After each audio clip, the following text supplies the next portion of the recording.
네, 그동안 저희가 얼마나 그 심정 대화를 무시하고 사리 대화에 집중해 왔는지 너무나 잘 알 수 있게 된 그런 시간이 아니었나 하는 생각이 듭니다. 몇 가지 질문이 좀 있어서 교수님께 좀 드리고자 하는데요.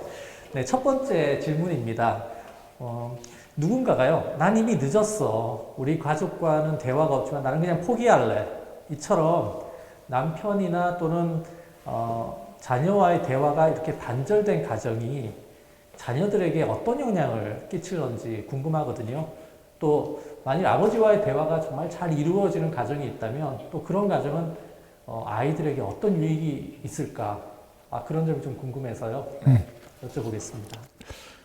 굉장히 중요한 질문이에요. 사실 그런 느낌을 가지시는 아버지들이 의외로 많으시더라고요. 이제 우리 자녀들이 다 컸는데 이제 이걸 어떻게 다시 돌릴 수 있나 이제 이런 얘기를 많이 하시는데 사실 그 가족 간의 관계가 다시 좋아지는데 늦은 시간은 없어요.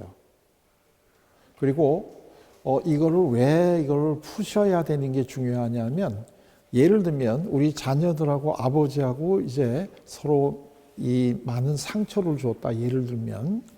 근데 이제 그러면 아버지가 돌아가시게 되면 이제 그 상처가 없어지는 게 아니고, 아버지한테서 받은 이 마음의 상처는 이분이 돌아가실 때까지 계속 내 마음의 상처로 남아 있는 거지, 아버지가 돌아가셨다고 나도 내 상처도 동시에 같이 없어지는 게 아니에요. 이게 굉장히 중요한 걸 아셔야 되고, 그러니까 가족하고의 관계는, 특히 자녀하고의 관계는 이제는 내가 늦었다 이럴 시기는 없다는 거. 그리고 또 하나는 이 마음의 문제는 이거는 대를 이어갑니다. 제가 아까 이야기를 드렸는데, 지금 아버지들이 자녀들하고 대화를 하기가 어려운 이유는 본인이 자기 아버지하고 대화한 경험이 없어서 그렇거든요. 그러면 우리 자녀들이 지금 아버지하고 대화를 한 경험을 못 갖고 아버지가 된다 그러면 그 자녀하고는 어떨까요? 또 못하겠죠. 그렇기 때문에 이 마음의 문제를 저희 같이 이제 이런 마음의 이 아픔을 공부하는 학생들은 뭐라고 얘기하느냐 하면, 내 대에서 끝내야 된다. 이게 이제 마음의 문제는 대를 이어서 날아가거든요. 그래서 내 대에서 끝난다. 내 대에서 끝난다는 게 뭐냐면, 내 대에서 마음속에 있는 감정의 골을, 이거를 이제 빨리 풀어야 된다. 그러니까 늦었을 때는 없다. 그러니까 마지막 순간에 죽을 때라도 관계는 회복될 수 있어요. 이걸 제일 잘 보여주는 이제 그 일화가, 성경에서 찾아본다면 예수님이 십자가에 달려 돌아가셨을 때 양쪽에 강도가 있었는데 그 중에 하나가 예수님하고 마음이 통하고 이 자기의 그 솔직하게 감정을 얘기하니까 그날로 이 사람 그 구원받았잖아요. 그러니까 죽는 바로 그 순간까지라도 이거는 할 수 있는 게 우리 감정의 문제예요. 근데 이제 그거를 이제 그럼 방법이 있는데, 그거는 듣기도 중요하지만 사실 솔직하게 내가 너한테 굉장히 미안하다, 이제 이런 나의 마음을 이렇게 전하면 이거는 풀어지게 돼 있어요. 왜냐하면 자녀들이나 이 부인들의 마음의 깊은 데는 빨리 이 화를 풀고 좋은 관계를 빨리 가지고 싶어 해요. 이제 이 속마음을 우리가 잡고 현재 마음속에 있는 이 감정의 골을, 이거를 이제 풀어나가야 되는데, 그게 이제 심정대화인 거죠. 그러니까 그거는 늦은 시간도 없고, 또 이걸 안 하면 그걸로 끝나는 게 아니고, 내가 이 세상에 없더라도 우리 자녀들은 그 감정의 응어리를 그대로 가지고 살아가고 있기 때문에 자기 자녀들하고 또 좋은 관계를 맺을 수가 없다. 그래서 이거는 내 대해서 이거를 이제 풀어야 된다. 이제 이렇게 이야기를 드릴 수가 있죠. 두 번째 제가 질문을 드리겠습니다. 제 생각에 신앙인이 가질 수 있는 그런 마음일 것 같은데요. 나는 가족과의 대화가 잘 안 되는 대신에 난 하나님하고만 친밀하게 지내면 돼. 기도하면서 내 마음을 다 쏟아 넣을 수가 있으니까 나는 그것만으로도 정말 충분한 것 같아. 라고 생각하는 분이 정말 계시다면, 이런 분께 교수님 어떤 말씀을 좀 드리고 싶으신가요? 사실 교회 다니는 분들 중에 이제 그런 분들이 많이 있어요. 그러니까 제가 이제 상담을 한다 그러면 상담 좀 받으십시다 이렇게 얘기를 하면, 믿는 사람들이 하나님한테 기도하면 되지 뭘 사람한테 가서 상담받냐. 이제 이런 얘기를 진짜 많이 해요. 근데 이제 그런 얘기를 할 때마다 저는 굉장히 그 가슴이 아픈데요. 우선 이제 중요한 것 설명을 하면 사람하고 가족하고 대화를 못하는 사람들은 하나님하고 대화를 못해요. 본인이 한다고 그냥 본인이 혼자 생각하고 있는 것이 대화를 못해요. 그건 왜 그러냐면 성경에는 여러 번 우리에게 뭐라고 얘기해 주셨느냐면 내 눈에 보이는 이웃도 사랑을 하지 않으면서 눈에 안 보이는 하나님을 네가 어떻게 사랑하겠느냐. 이거는 제가 하는 얘기가 아니고 성경에 나와 있는 이야기예요. 그리고 너 하나님한테 예배드리러 오다가 형제끼리 다툰 게 있으면 그거부터 풀고 와. 그거부터 풀고 와. 이제 이게 성경의 순서인데요. 참 제가 안타까운 거는 한국의 그 많은 이 교인들 중에 하나님하고만 풀리면 된다. 자꾸 이렇게 생각을 하는데 그거는 참 안타까운 일이에요. 그러니까 제가 이렇게 보면 자기 스스로는 하나님하고 잘 된다라고 그냥 지가 혼자서 착각하고 있는 거지 하나님하고 잘 되는 게 아니에요. 왜냐하면 하나님하고 잘 됐다면 이 가족이 이렇게 지금 나 때문에 힘들어하는데 이거 그냥 놔둘 수가 없어요. 되게 이제 그 상담을 받다 보면 제가 뭐가 문제가 있는지 이제 알았어요. 이제 제가 잘 할 수 있을 것 같아요. 이제 이렇게 얘기하는 사람들이 있는데 그 사람이 정말로 자기가 깊은 어떤 문제가 있는 것을 깨달았는지 안 깨달았는지는 그 사람이 행동이 변하나 안 변하 보면 알아요. 행동은 하나도 안 변하면서 나는 내가 뭘 잘못했는지 깨달았어요. 이렇게 얘기하는 사람은 이거는 그 자리를 모면하고 싶어서 그런 얘기를 하는 거지 그거는 실제 그럴 수가 없어요. 그러니까 내 부인하고 하나님이 우리가 보통 그 가족은 하나님이 만들어 주신 거고 나는 내 부인과 하나님이 짝져 주셨다고 생각을 하는데 하나님하고 짝져 주신 세상에서 제일 가까운 내 부인하고도 안 통하는데 하나님하고 통한다? 그거는 절대 있을 수 없어요. 그렇기 때문에 하나님하고 잘 통하는 어떻게 하나님하고 잘 통할까 하는 걸 배울 수 있는 제일 좋은 길은 아내하고 잘 통하는 길이에요. 근데 이거를 자꾸 내가 하나님하고만 통하면 되지 이런 식으로 얘기하는데 아마 하나님한테 한번 여쭤보세요. 난 너하고 하나도 안 통했다 이럴 거야. 본인이 너 혼자 착각이야. 나는 너를 모르는데 너는 나를 잘 알고 있다고 네가 혼자 생각하고 있는 거야. 예. 참 그리고요. 제가 있기 전에 교회 다니는 사람들이 상담을 하는 거에 대해서 좀 꺼려하는데 그거는 사실은 기독교의 본질을 저는 모른다고 봐요. 왜냐하면 우리가 이제 기독교인이 예수님을 구세주로 믿는 거, 그래서 우리가 구원받는 거, 그리고 또 하나는 우리가 예수님처럼 사는 거, 이제 이 두 가지를 우리가 해야 되는데 우리 예수님을 이제 구세주로 믿고 이제 그건 우리가 다 하는데 둘째 번 이게 뭐냐면 예수님처럼 살아야 되잖아요.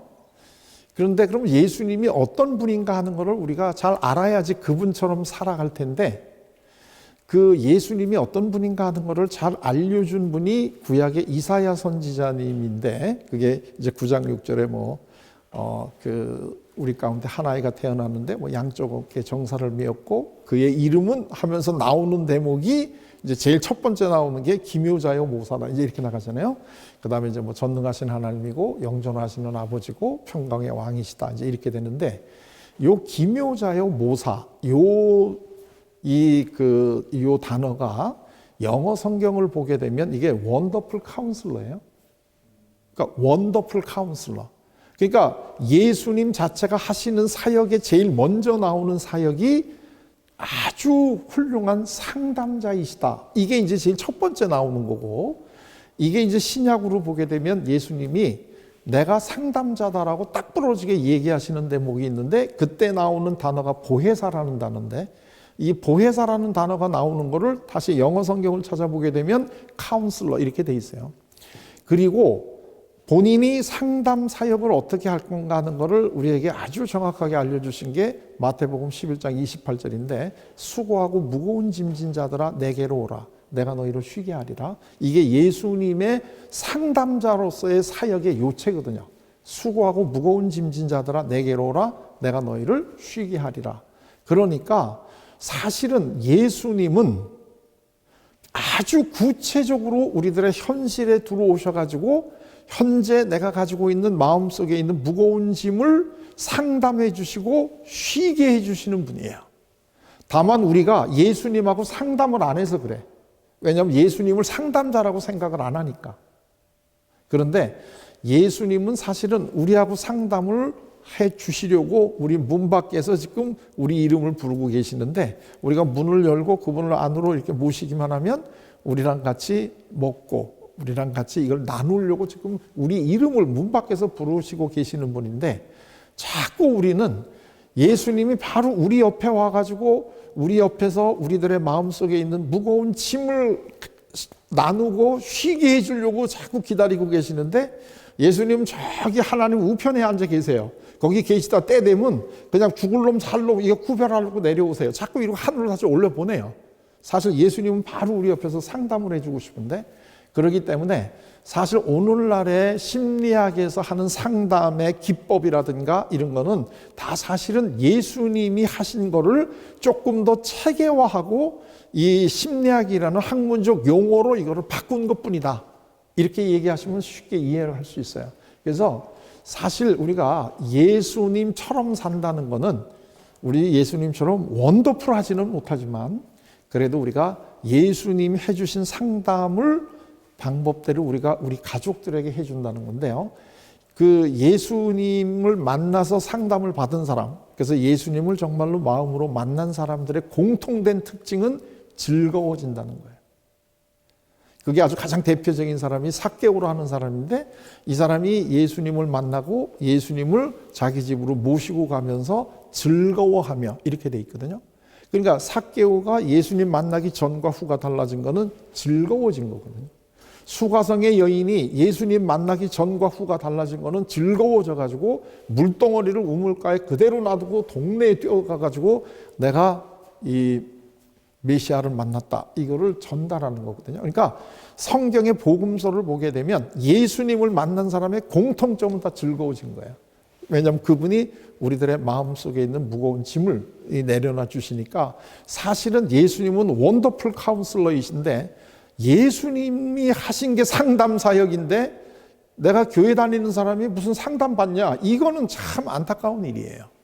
근데 또 하나, 이거 좀 설명이 길어져서 죄송한데, 우리나라에 상담이라고 하는 학문 분야가 들어온 거는 다 1950년대 목사님들이 우리나라의 상담을 소개를 했어요.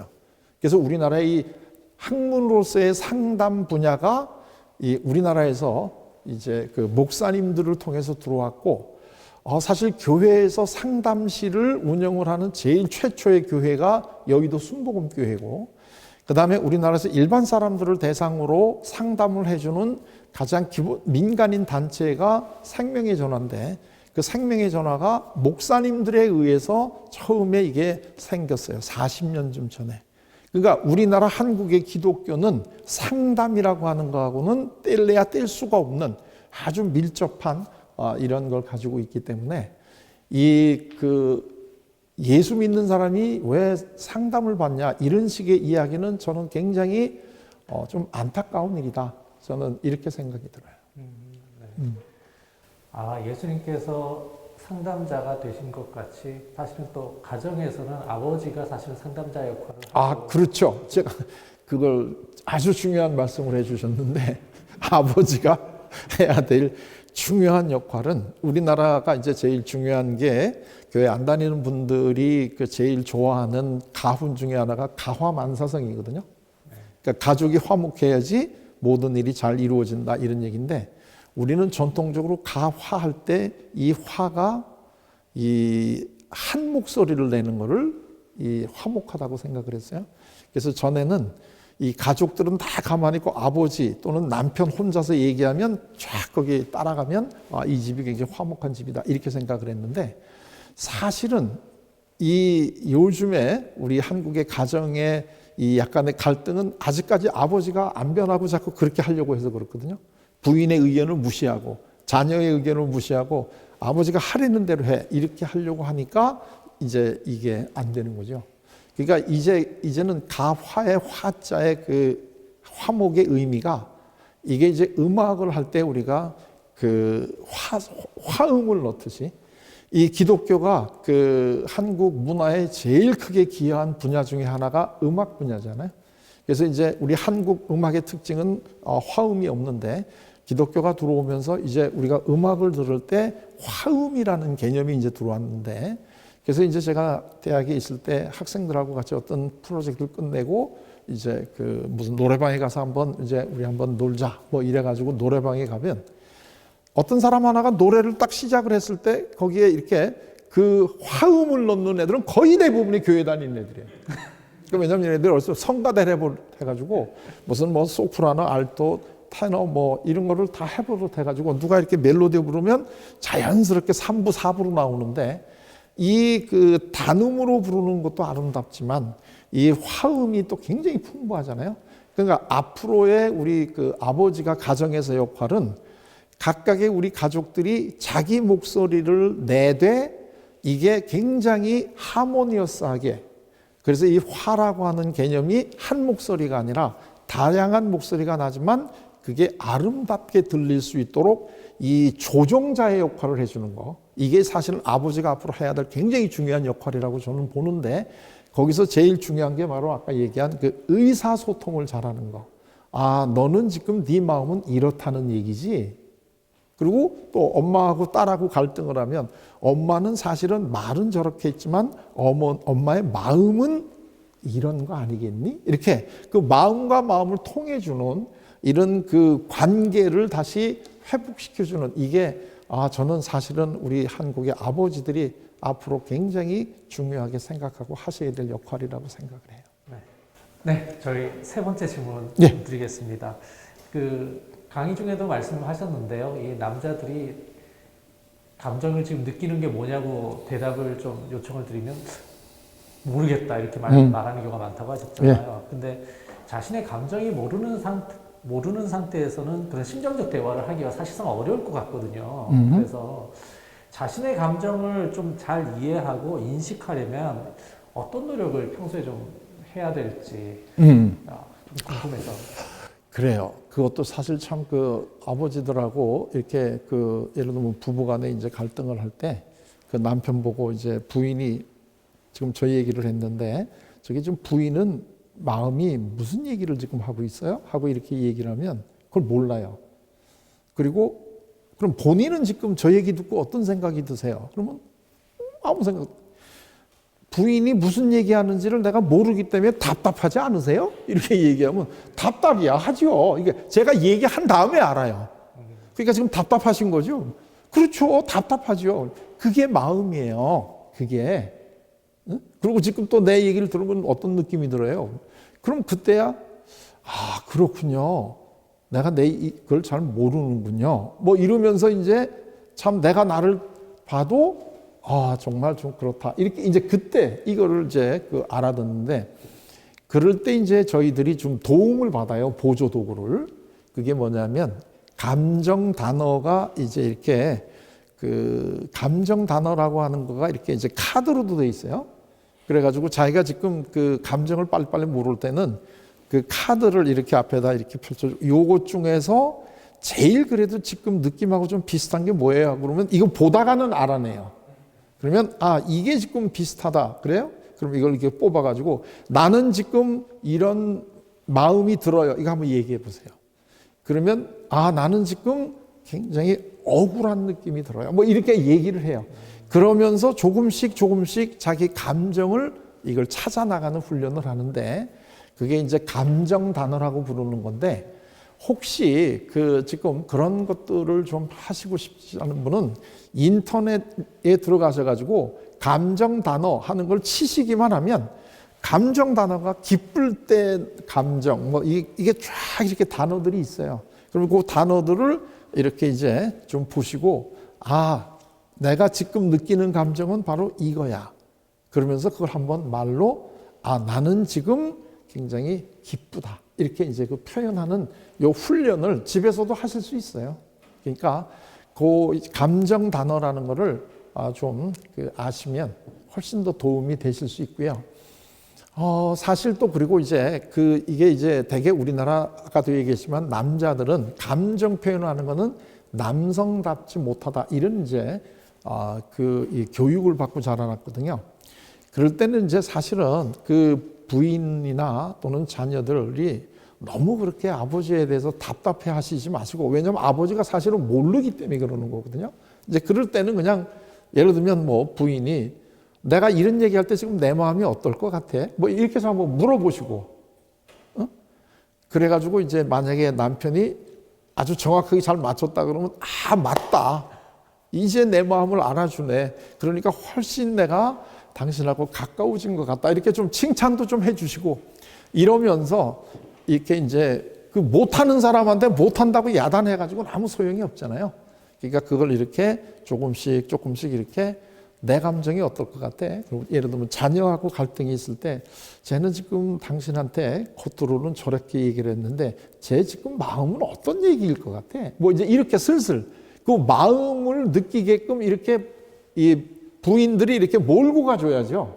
그걸 갖다 당신은 왜 저 딸 마음도 모르고 그렇게 자꾸 뭐라고 그래? 이렇게 얘기하면 이게 이제 이 대화가 딱 막히잖아요. 그러니까 제 딸이 지금 마음으로는 어떤 느낌일 것 같아? 뭐 이제 이런 식의 이렇게 하나하나 좀 가르쳐 줘야 돼요. 모르는 사람에게는 가르쳐 줘야 되잖아요. 그러니까 우리 남편은 지금 감정을 노는 거에서는 지금 초등학교 1학년이다. 좀 이렇게 생각하시면 되는 거죠. 그걸 배운 적이 없으니까. 근데 이걸 초등학교 1학년인데 이걸 대학생들 대화하듯이 아직까지도 그거 몰라? 이렇게 얘기하면 이분은 모르죠, 진짜로. 그러니까 하나하나 이렇게 좀 과외를 이렇게 시키셔가지고 이거를 하나하나 이렇게 사실 아까 예수님이 위대한 상담자라는 거는요. 예수님은 본인의 감정을 아주 있는 그대로 잘 드러내신 분이에요. 그래서 예수님이 우시기도 하시고 화도 내시기도 하고 이러면서 그때그때 자기의 감정을 잘 표현했고 대개 예수님의 교훈 중에서 제일 중요한 교훈 중에 하나가 이제 산상수훈이잖아요. 그 산상수훈에 보면 팔복이 나오는데 그 팔복이 거의 대개가 다 이 감정에 대한 겁니다. 애통하는 자, 이런 식으로 이렇게 감정을 가지고 말씀을 하시거든요. 그러니까 이런 것들을 이제 좀 관심을 가지시고 이렇게 다시 보시게 되면 예수님이 이래서 우리가 예수님을 참 이렇게 느낌이 내가 예수님 앞에 가서 내가 가지고 있는 어려움을 다 얘기를 해도 예수님이 내 마음을 다 받아주실 것 같다. 이런 느낌이 들어야죠. 방금 하신 대답 속에 그러니까 상대방이 사리 대화를 쭉 이어가고 있다면은 이제 저는 이제 심정 대화를 하고 싶은데 상대방이 사리 대화를 계속 하는 경우 일깨워줘야 된다는 말씀이시죠? 그렇죠. 네. 지금 내 마음이 어떨 것 같아? 이렇게. 네, 그럴 때는 이제 그런 질문을 통해서 프레임을 바꿀 수가 있거든요. 그렇죠. 사리 대화를 하는 프레임을 심정 대화 프레임으로 바꿔놔야죠. 그러려면 자꾸 내 마음이 어떨 것 같아? 지금 당신한테 이렇게 얘기하는 내 마음은 어떨 것 같아? 이제 이런 식으로. 그러면 당신도 뭐 굉장히 나한테 지금 섭섭하겠지 뭐. 그러면 섭섭한 내 마음을 알아줘서 고마워. 뭐 이제 이런 식으로 이렇게 자꾸 이렇게 북돋아 줘야죠. 모르는 걸 어떡하겠어요. 배운 적이 없는데. 보통 그 단계에서 근데 보통 이제 대화를 멈추거나 대개는 멈추거나 분노가 폭발하거나 그렇죠. 네. 그렇죠. 이렇게 해서 이제 마무리가 되는. 그렇죠. 그러면 이제 다시는 내가 당신하고 얘기하나 봐라. 뭐 이제 이렇게 되든가 당신하고 얘기하는 것보다 벽 보고 얘기하는 게 더 낫다. 뭐 이제 이렇게 되는 거죠. 네, 교수님 마지막으로 하실 말씀 있으시면 부탁을 드리겠습니다. 제가 서두에 이야기를 드렸지만 사실 우리 이 아버지 학교가 한국 사회에 정말 이 벽과 같았던 이런 아버지들의 이 삶의 감정이 얼마나 중요한가 하는 이런 물꼬를 터줬다는 것은 저는 아마 한국 근대사에 굉장히 나는 중요한 이 일이었다고 저는 생각을 해요. 그래서 이제 이거를 조금 더 잘 이렇게 끌고 나가게 되면 한국이 가정을 살리는데 굉장히 큰 역할을 할 거다는 이런 저는 기대를 가지고 있고요.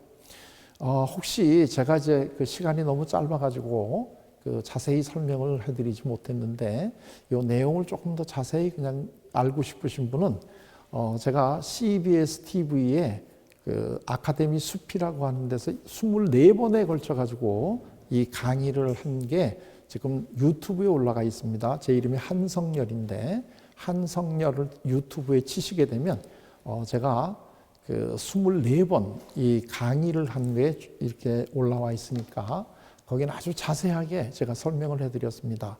이제 그걸 보시면 되고요. 또 혹시 그래도 저한테 뭐 좀 더 다른 이런 걸 하시고 싶으신 분은 밴드가 제가 한성열 교수의 심리학 이야기라는 밴드가 있는데 그럼 어느 분이든지 가입을 하실 수가 있는데 여기 들어오시게 되면 제가 이러한 것들을 같이 나누는 이러한 소식이라든가 이런 것들이 거기에 이제 올라가 있으니까 거기 밴드에 가입을 하시게 되면 또 더 정확하고 또 많은 이러한 그 내용을 같이 우리가 나눌 수가 있습니다.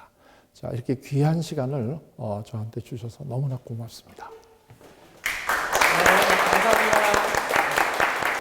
네, 아버지학교 TV 시청자 여러분, 어떻게 들으셨습니까? 이제 여러분들 어떻게 심정대화 하시는지 아시겠죠? 상대방이 어떤 대화를 이어가든지 여러분들께서는 심정대화로 바꾸실 수가 있습니다. 그리고 예수님께서 우리의 상담자가 되신 것 같이 우리 아버님들도 가정에서 상담자 역할을 하실 수가 있습니다.